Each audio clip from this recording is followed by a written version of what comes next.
So guys, today we had a change to the KGGB guided bomb. This is the guided bomb that is GPS guided, and it's a glide bomb coming for the F-16A OCU, right, in the Thai subtree of the Japanese tech tree. And it is a Korean bomb, right, so it's pretty different. And I really wanted to put it to the test, the max range of this thing, because it actually got a massive buff to it, which is the increase on guidance time, so pretty much just battery time, right? Or the time that it will be guiding itself, right? For 700 seconds, so 11 point something minutes flying, right?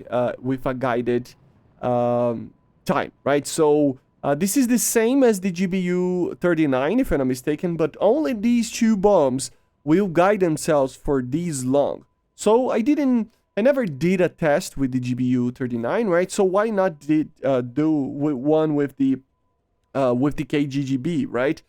So we basically got in the largest map that I could find, and I dropped these bombs at 150 kilometers of range to see when exactly and how much distance it would actually travel before it goes ballistic, basically, right?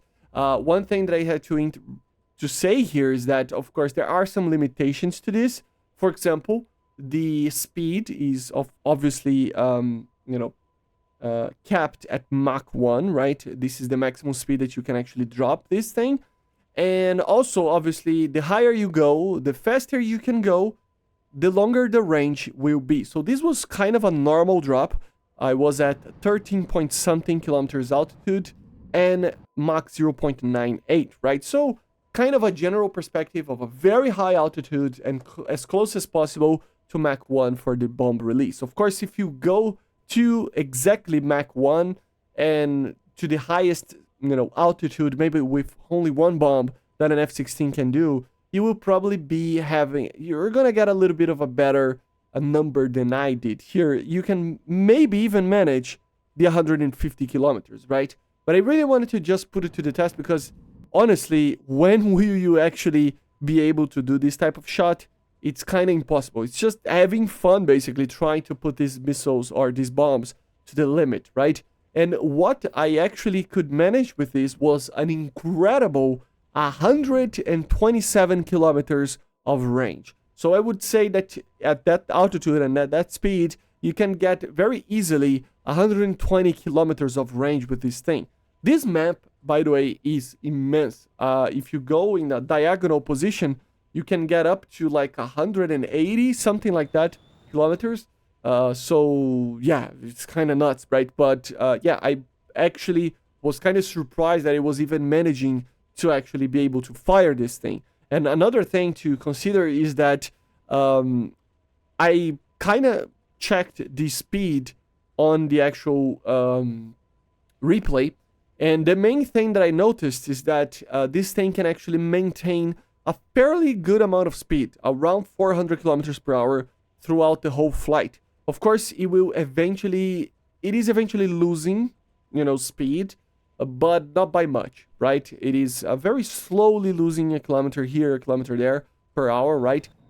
Which eventually makes you lose altitude as well. Of course, the autopilot is trying to maintain a good attitude with the bomb, to not stall the thing out, right?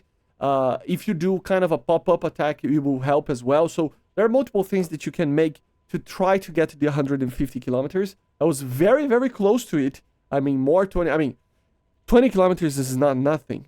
But at the end of the day, you already flew almost 130, right? What is 20 more? But I can consider that maybe 5 to 10 kilometers you can get very easily just having a little bit more time to prepare yourself, okay? So more altitude, maybe a pop-up, something like that, right? And the release point at the exact moment. Of course, it's kind of useless to do all of that. That's why the test is just going without, a hesitation over here of when exactly to drop the bomb. So I just climbed at 13,000 and I maintained, a close look on the bomb to see what it would actually do.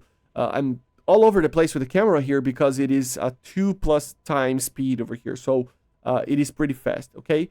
And as you can see, the AOA of the bomb is already pretty high up right now. It was losing more and more energy. But then at the end of the flight, the one thing that makes it up to be kind of a limiting factor to the range is that, like I said before, once you get to the 700 seconds, it will just go ballistic. So as you can see right now, at least it doesn't self-explode, right?